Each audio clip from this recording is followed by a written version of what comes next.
आइए second topic आता है यहाँ पर मेरा मनी क्रिएशन, कि एक कॉमर्शियल बैंक मनी को किस टाइप से क्रिएट करता है, या मैं कह सकता हूँ मनी का क्रिएशन कैसे करता है। गाइस देखिए, टॉपिक को स्टार्ट करने से पहले आप इसको काट कर हेल्ड कर लीजिए, हेल्प नहीं है हेल्ड है। आइए देखते हैं।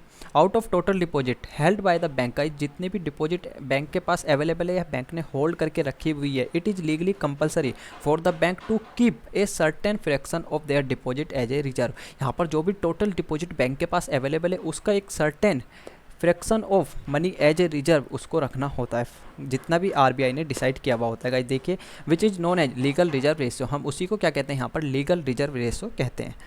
किसको कहते हैं गाइस, जो भी certain fraction of money of their deposit as a reserve, जितना भी गाइस देखिए टोटल डिपॉजिट यहाँ पर कॉमर्शियल बैंक के पास अवेलेबल था, उसमें से उसने जितना एज ए रिजर्व रखा हुआ है उसी को हम क्या कहते हैं, legal reserve ratio, which is determined by the central bank, जो कि किसके द्वारा यहाँ पर डिसाइड किया जाएगा गाइस, जो भी डिटरमाइन किया जाता है वो सेंट्रल बैंक के द्वारा डिटरमाइन किया जाता है कि एक कॉमर्शियल बैंक को अपने टोटल डिपॉजिट का कितना परसेंट एज ए रिजर्व करके अपने बैंक में ऑलवेज रखना है। वो कौन डिसाइड करता है, यहाँ पर कॉमर्शियल बैंक डिसाइड करता है। आपका ही देखिए, मनी क्रिएशन को हमें समझना है तो हमें दो अजम्पशन को यहाँ पर लेकर चलना होगा। एक कॉमर्शियल बैंक मनी को किस टाइप से क्रिएट करता है, इसके लिए हमें दो अजम्पशन को माइंड में रखना होगा, जब भी हम मनी क्रिएशन के कॉन्सेप्ट को समझ पाएंगे। फर्स्ट अजम्पशन आती है यहाँ पर मेरा, all banks are in one unit, जितने भी बैंक है यहाँ पर एक यूनिट है। सेकंड आती है, ऑल ट्रांजैक्शन आर बैंक, कि जितनी भी ट्रांजैक्शन होगी वो सब बैंक के थ्रू होगी। भाई देखिए, all banks are in one unit का यहाँ पर मीनिंग क्या है कि सब बैंक यहाँ पर एक ही यूनिट में है, कि किसी एक बैंक में यदि मनी रिसीव हो रही है तो हम उसको मान के चलेंगे कि वो ऑल बैंक में रिसीव हुई है। सेकंड यहाँ पर, ऑल ट्रांजैक्शन आर बैंक, कि जो भी ट्रांजैक्शन हो रही है वो बैंक के थ्रू हो रही है। गाइस देखिए, इस अजम्पशन को हम नहीं लेते हैं कि ऑल ट्रांजैक्शन आर बैंक, तो यहाँ पर क्या होगा कि हम मनी क्रिएशन को नहीं समझ पाएंगे, क्योंकि उससे क्या होगा गाइस देखिए, फॉर एग्जांपल हमारे बैंक में अमाउंट अवेलेबल था 20,000 और किसी भी पर्सन ने उस अमाउंट को विड्रॉ किया है और अदर पार्टी को कैश में प्रोवाइड कराया है, तो गाइस देखिए वो 20,000 क्या है कि यहाँ पर बैंक में आया ही नहीं है, तो वो मनी को किस टाइप से क्रिएट करेगा। इसलिए हमें यहाँ पर अजम्पशन लेकर चलनी है कि ऑल ट्रांजैक्शन आर बैंक, की जितनी भी ट्रांजैक्शन होगी वो बैंक के थ्रू ही होगी, कि उसने एक अकाउंट से 20,000 को ओपन कराए और वो किसी भी पार्टी को देता है उन 20,000 को, तो वो भी क्या है यहाँ पर दूसरे बैंक में रिसीव हो जाएगी। अब वो दूसरे बैंक में रिसीव होगी, लेकिन हमने स्टार्टिंग में क्या जम्पशन मानी थी, all bank are in one unit, कि सारे बैंक क्या है यहाँ पर एक यूनिट में है। तो इसलिए यहाँ पर दोनों जम्पशन को माइंड में रखना है, हम मनी क्रिएशन के कॉन्सेप्ट को ईजिली समझ पाएंगे। आइए एक एग्जाम्पल के थ्रू देखते हैं, आपको अच्छे से क्लियर हो जाएगा। देखिए, लीगल रिजर्व रेशियो यहाँ पर 20% है। फॉर एग्जांपल मान के चलते कि जो आरबीआई ने लीगल रिजर्व रेशियो को एलएलआर को यहाँ पर डिसाइड किया है, वो कितना 20% डिसाइड किया है, कि जो मेरा कॉमर्शियल बैंक है वो अपने टोटल डिपॉजिट का 20% एज ए रिजर्व करके रखेगा। देखिए, इनिशियल डिपॉजिट कितनी अवेलेबल है मेरे पास, कॉमर्शियल बैंक के पास अवेलेबल है 1,000 रुपीज़। गाइस देखिए यहाँ पर एलएलआर क्या होगा, गाइस देखिए मुझे क्या करना होगा, 1,000 का कितना 20% एज ए रिजर्व करके रखना होगा, यानी 200 रुपये। गाइस यहाँ पे मैं क्या करूँगा, एज ए रिजर्व करके रखूँगा और 800 रुपये यहाँ पर क्या हो जाएंगे कि मैं लोन पे प्रोवाइड करा सकता हूँ किसी भी पर्सन को। अब गाइस देखिए, लोन पे प्रोवाइड करा रहा हूँ तो मैंने आपको स्टार्टिंग में ही बताया, दो अजम्पशन मान के चलने की, जो भी ट्रांजैक्शन होगी बैंक के थ्रू होगी और all bank are in one unit. तो गाइस देखिए, जब ये 800 रुपये की ट्रांजैक्शन होगी तो ये कहाँ पर डिपॉजिट करेगा, वो बैंक में डिपॉजिट करेगा। जनरली बैंक क्या करता है कि जिस भी पर्सन को वो लोन प्रोवाइड करा रहा है उसका बैंक अकाउंट ओपन करके उसमें वो डिपॉजिट कर देता है।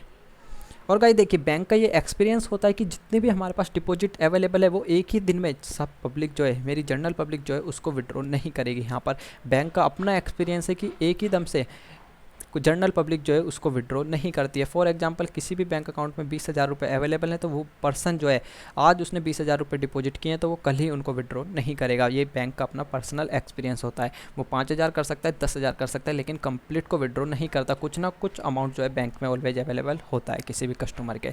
तो ये किसका, बैंक का अपना पर्सनल एक्सपीरियंस है। आइए देखते हैं। तो गाइस देखिए, यहाँ पर क्या करा, मेरे पास इनिशियल डिपॉजिट कितनी अवेलेबल थी, 1,000, जिसमें से मेरा यहाँ पर आरबीआई के अकॉर्डिंग कितना रेट ऑफ इंटरेस्ट मुझे रिजर्व करके रखना है अपने टोटल डिपॉजिट का, 20%। तो यहाँ पर मैंने क्या करा, 200 रुपये एज ए डिपॉजिट करके रखा और 800 रुपये क्या करा गाइस, फर्दर लोन पे दे दिया है। अब गाइस देखिए, अब यहाँ पर क्या हुआ कि फर्दर मेरे पास 800 रुपये अवेलेबल हो गए। तो गाइस देखिए, 800 रुपये का क्या होगा, सेम एज मैं 20% यहाँ पर क्या करूँगा, एज ए रिजर्व रखूँगा। एलएलआर मुझे मेंटेन करना होगा 20%। तो यहाँ पर गाइस देखिए, 800 का क्या करना पड़ेगा, सिंपली मैं कितना निकाल लूँगा, 20%। तो कितना आ जाएगा मेरा, 160 रुपीज़।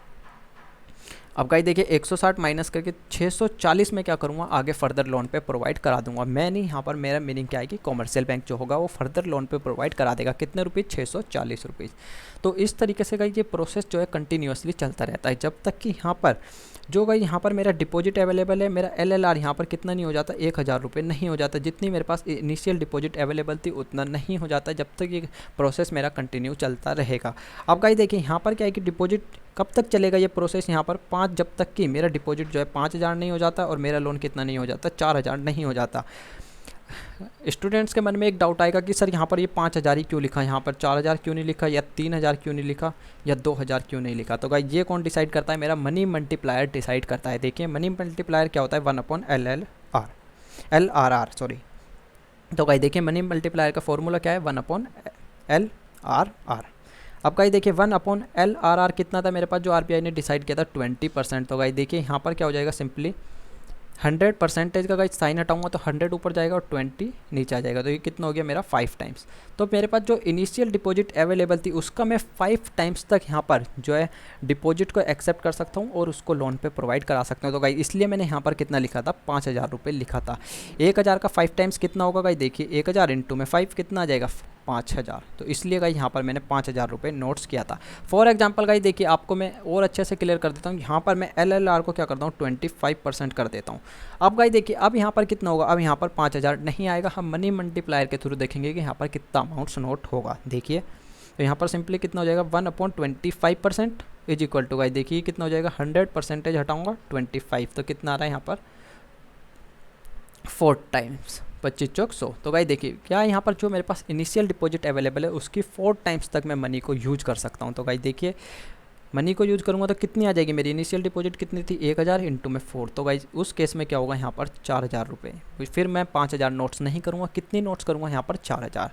तो ये प्रोसेस गाइज देखिए हमारे एग्जाम्पल के थ्रू कितना था, यहाँ पर 20% LRR था। तो इसलिए मैंने क्या करा, यहाँ पर 5000 करा। तो ये प्रोसेस कब तक चलेगा, जब तक मेरे पास 5000 अवेलेबल नहीं हो जाता। गाइज आपको ये कंप्लीट स्टेप करने की रिक्वायरमेंट नहीं है, आप शुरू की 2 या 3 या 4 मैक्स टू मैक्स आप 4 ट्रांजैक्शन को सोल्व करके दिखाइए एंड देन मनी मल्टीप्लायर के थ्रू आप अमाउंट को नोट्स कर दीजिए। आई होप कि गाइज आपको ये चीज़ अच्छे से क्लियर हुई होगी। गाइज फिर भी आपको मनी क्रिएशन में कोई भी डाउट्स आता है तो आप नीचे कमेंट बॉक्स में कमेंट करके बता सकते हैं, आप मेरे से व्हाट्सअप पे डायरेक्ट कांटेक्ट भी कर सकते हैं और टेलीग्राम चैनल भी ज्वाइन कर सकते हैं, वहाँ पे आपको ये नोट्स अवेलेबल हो जाएंगे। तो सिंपली हमने क्या देखा कि यहाँ पर मनी क्रिएशन बैंक किस टाइप से करता है कि जो भी उसके पास डिपॉजिट अवेलेबल है उसका एक फिक्स अमाउंट जो है एज ए रिजर्व करके रखता है और बाकी को क्या है यहाँ पर फर्दर लोन्स पे प्रोवाइड करा देता है। 2 जम्सन हमें माइंड में रखनी है कि जितने भी मेरे पास बैंक अवेलेबल है वो एक 1 यूनिट में, और जो भी ट्रांजेक्शन होगी वो बैंक के थ्रू होगी। मैंने आपको बता दिया यदि 2 जम्सन नहीं लेते तो उसका क्या इफेक्ट होगा, मैं आपको क्लियर कर चुका हूँ।